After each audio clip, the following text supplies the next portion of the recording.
What's so positive on losing your soulmate in a tragic accident 5 minutes from home? When we just arrived and settled together, he was only a present father for our little boy for 9 months. What's so effing positive? How to change the perspective on losing the one for life? Hi, I'm Liam Naden, and welcome to my podcast, Let Yourself Off the Hook. As someone who has studied success for decades, I have found the formula for achieving your dreams and goals, and it's all to do with how you use your brain.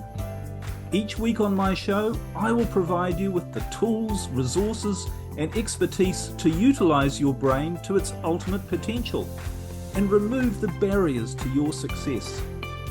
And as you will discover, true success in every area of your life only comes when you let yourself off the hook. I've said in previous episodes that we're not designed to have problems in our life. And in fact, our brain not only is there to prevent us from having problems, but to dealing with any problems that we do have that might show up in the most efficient and effective way so that we live our true biological purpose, which is being the best that we can be. But how do you deal with unexpected tragedies and the issues that come from that? The loss of a loved one unexpectedly. And what we're going to talk about in this podcast episode was really prompted by a message I received by email from a woman called Angela. Now, it's not her real name for privacy purposes, but she wrote to me, and I'm just going to read what she said.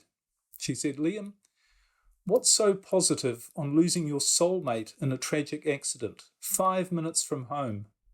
When we just arrived and settled together, he was only a present father for our little boy for 9 months. What's so effing positive? How to change the perspective on losing the one for life? Yes, I see the good we had, but he got killed because someone was too lazy to check the blind spots before turning into another street. There's nothing positive. It simply sucks and killed part of me too. All we have left is suffering, grief, hard times. Your words might work on fixable problems, but losing someone, you can't fix that. They're gone forever." Yes, they are gone forever, Angela. I can't imagine. I can only try to imagine what you're feeling right now, what you're going through.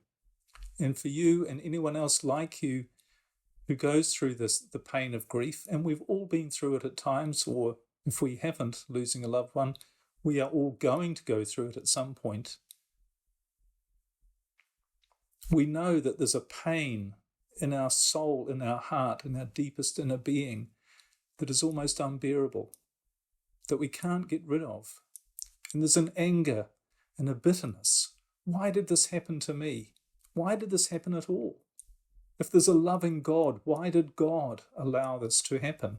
It was so unnecessary. And of course, in the case of Angela, she's someone with her and her son who have their lives ahead of them, all their life ahead of them. And it seems to have just been taken away in some unkind or unfair act. But of course, you can ask these questions, but you don't get any answers back, do you? It just leaves that pain inside. But you know, there is a purpose to the pain. There is a purpose to the process. And in this episode, I want to explore some of the reasons and ideas and thoughts that might help anyone who's going through tragic loss, or anyone in the future who might experience it and can get some different perspectives. And when you're going through the pain of loss, a lot of what I'm going to say to you, it might not really help. Some of the words I say you might just say, well, that's a nice theoretical idea, but it's not helping. But the truth is, you will heal. Things will get better.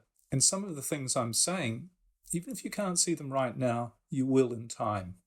I think one of the most important things to realize about grief, and it's really something that very few people seem to know about, is that this whole experience of grief, when we lose someone that we're close to, that we love, and whether it's in tragic circumstances, whether it's somebody perhaps who is older and we were expecting them to die.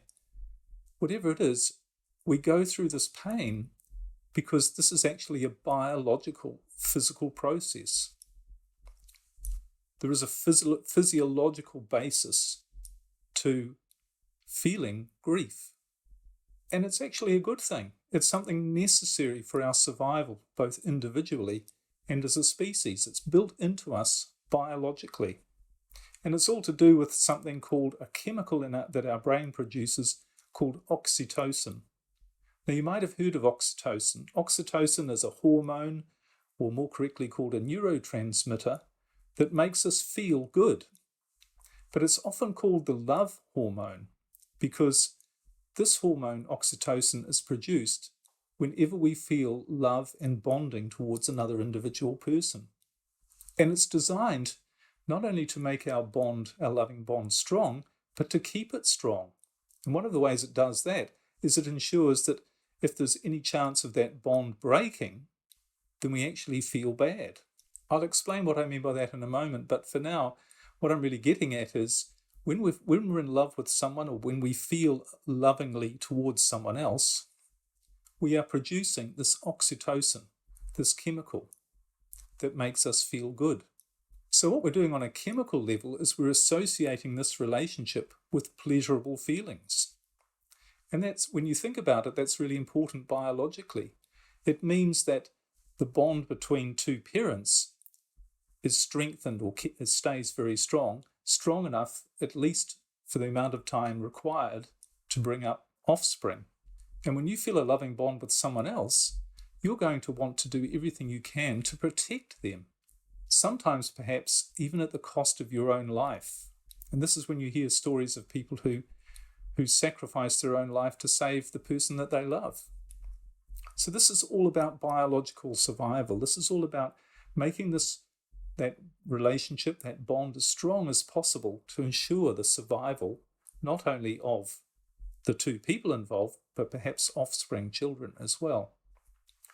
But here's what happens when that bond is broken. And sometimes that can be broken through perhaps a marriage splitting up. That can cause the same effect. But of course, it definitely happens when there is a loss, when there is a death of one of the two people. What that causes, it causes the brain to stop producing this oxytocin, this love hormone, and that literally creates, on a chemical level, a drug withdrawal. And it's a very powerful drug withdrawal that's often been likened or has been compared to any other drug withdrawal, like cocaine, for instance, and it produces the same physical, mental, and emotional effects. So mentally and emotionally, it makes you feel bad. It can make you feel depressed, stressed, very upset, having all sorts of irrational or seemingly irrational, but very negative thoughts. It makes you feel anxious and upset and worried about the future.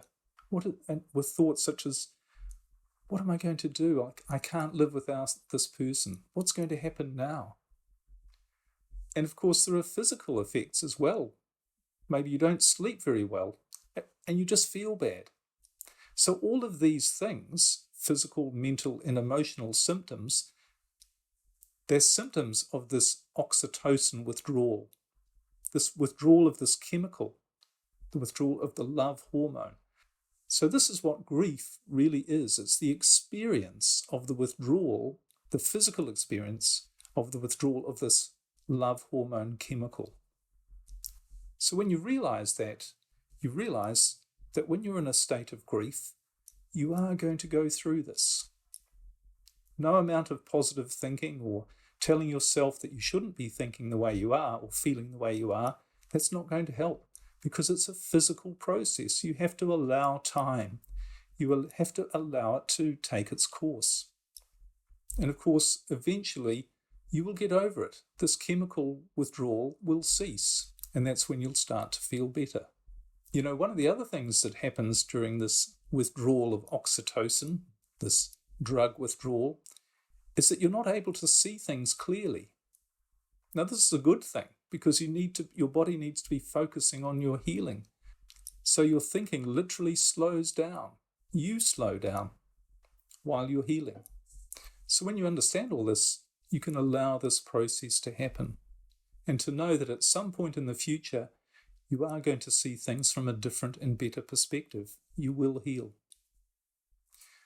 What are some of the ways that you can really use this experience, though, this grief, this tragedy that you've had happen to you?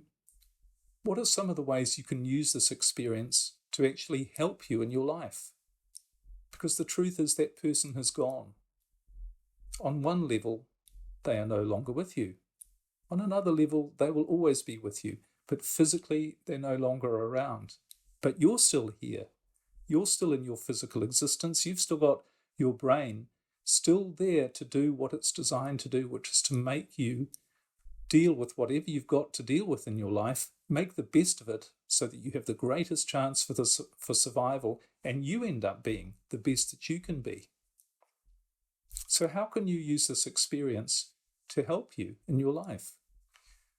Well, one of the things I think, one of the great lessons that loss really gives you is the awareness of just how special and precious life is. How incredibly fortunate we are to live in this physical world and to have this experience. And it's not going to last forever. It's not going to last forever for us, just as it hasn't for the person who's no longer with us. So while we're here, it's a very special experience, or should be, and could be. So we can have this gratitude and wonder really about how amazing this physical world actually is. And often it's a time to be thankful and to become more aware of actually what is going on around us in this physical world. A lot of the things that we've either forgotten about or never really thought about. It's a time for all of that added appreciation for what actually is in this physical world around us. The other thing we can be grateful for is the time we spent with that person. You know, that person was a gift, and maybe they weren't with us for as long as we would like them to have been there. Maybe we didn't have that gift for as long as we wanted, but it was still a gift. And it was still something, I'm sure you'd agree, that if this is happening to you, that you are glad that you did have that time with that person. Much better to have a shorter period than you would have liked than to have not had them in your life at all. So you can be grateful for the time you spent together, what you did with them. And you've still got all those memories and experiences that you wouldn't have if they hadn't been in your life at all, if you hadn't had the gift of that time that you did have with them. And you can also think about all of the things they gave you, all of the experiences, the way they enriched your life, maybe the things they taught you about how to be a better person, the inspiration they gave to you, the love, the care. You can be grateful for all of those things. And you can also be grateful for what you gave to them. You know, a relationship's not a one-way thing. You gave a lot to them, for which I'm sure they were grateful as well. All this is part of the gift and the wonder, really, of a relationship or being with someone special who you deeply love. And really, having any gift, whether it be a person or a thing, we all know these things are transient. You know, the joy of having something in your life comes with knowing that at some point you're not going to have it. It's almost like saying for every pleasure, there is going to be some element of pain. For everything that you gain, at some point there is going to be some loss. Another thing you can remember, think about, feel in relation to that person that you've lost is to ask yourself the question, how am I going to honour them with my life? How could I honour them with my life? How could I let their influence that they had on me and other people, how could I let that live on through me, through my life, through the effect that's had on me, through what I'm going to do from this moment on as a result of them being with me? So you can honour them and honour their memory with your life. Be an inspiration to the other people around you, and be an inspiration to yourself by being inspired by the person that they were. And you know, they are still alive. They are still here in your thoughts and in your heart. But it's more than just that. They are actually still alive. What is alive, what has lived on, is not their physical body, but the essence of who they are, and the essence of who we all are, which is pure love. And if you really think about it, if you think about them for a moment, what is the picture that comes to your mind? What is it that you see and feel about them as you remember this person that's no longer in your life? Isn't it really love? That's what you feel. You feel the essence of who they are. Maybe they had some faults and failings in their life, I'm sure they did, but the essence of who you remember them as being, as a person, is of pure love and beauty. And that is the truth about who they are. And you know, you can communicate with that essence at any time you like. You can literally talk to them, have conversations with them. The essence still exists, and it's still there for you. So coming back to what Angela went through, you know, the loss of her at a young age, with a young child, loss of her husband, for what seemed to be totally unfair reasons, an accident. I think it's helpful to know that through any tragedy, any loss, your brain is designed to make you grieve, because it doesn't want the people that you love in your life to die. It wants to make sure that it keeps those loving bonds going for as long as possible. That's biological survival. That's the purpose of these chemicals. So you're going to feel bad when you have that loss. That's biological. But you will heal. You will find meaning. You will find purpose in your life again. Because again, that's biological. That's natural as well. Your brain is putting you through this healing process, and then it will help you rebuild your life. And if you use the gift that you were given from your time with that other person, that love, that essence of who they are, that was the gift that was brought into your life, if you allow your brain to use that for you, it will show you the most beneficial way that that experience can enhance your life. So keep the gift of them, the gift of their presence, the gift of who they really are, the gift of all the wonderful memories that you shared, the gift of the way they made you a better person. Keep all of those with you as you move forward with your life, and allow that experience, as with every other experience, to be just a part of making you the best that you can be.